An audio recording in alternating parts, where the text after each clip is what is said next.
Good morning from a rainy North Carolina. I'm Terry McInturff. Thanks for stopping in. Today we're going to talk about using recordings for tonal references for the guitarist. As you can imagine, over the past 40 years, I've had thousands of conversations with guitarists, and we always end up using recordings to refer to when we're talking about sound. And it's pretty obvious why we do. We have very few options. So it's a common thread. If you have the same CD as I do, we can, talk about somewhat the same thing. But are we? Let's take a look at a question that James emailed me a few weeks back. I'm going to go down to the appropriate part.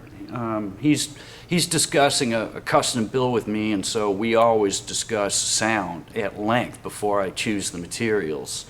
We're trying to build a sound. And James says, one of my major influences has always been Duane Allman on the Live at the Fillmore album. Can we do that? Thanks for your question and for your potential business, James. I do appreciate it. Well, again, we have to use these recordings as references, but let's take a look at what happened to Duane Allman's tone and his sound of his guitar. Because the recorded version is markedly different than it would have been if we were sitting front row right in front of his 50-watt Marshalls the night that concert was recorded. After the sound left his speaker cabinet, it was picked up by a microphone, maybe more than one mic. Right there, the sound has been changed because every microphone leaves a sonic imprint. Been changed a little or a lot. Well, the signal went from the microphone to the mixing console, and mixing consoles have their own sonic imprint. Particularly back in the older days, the early 70s, when that record was recorded, these old consoles sounded great in their way, but they all had their own personalities.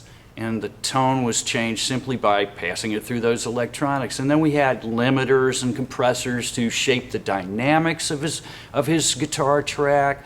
Equalizers were used to sculpt the sound of his guitar so that it would fit into the entire sound stage of the record. So at the end of the day, by the time it plays through your stereo in your listening room, which also changes the sound, we end up with a very different sound than was actually coming out of Duane Allman's amplifiers that magical night.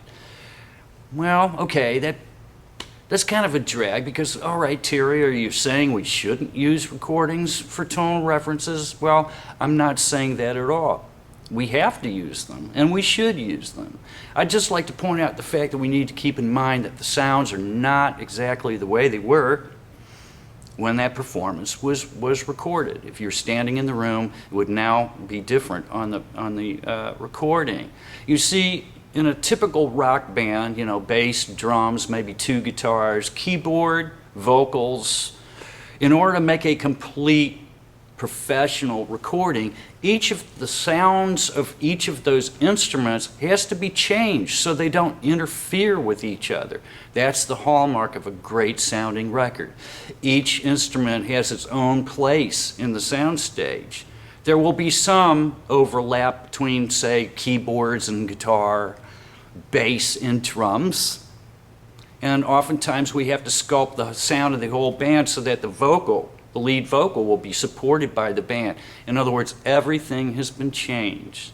So my message to you today is let's use recordings, but let's be realistic and realize the fact that if we listened to Duane Allman live at the Fillmore and got rid of the rest of the band, you may think, well, that's not quite the sound I was, it still sounds good, but it's not quite what I was expecting.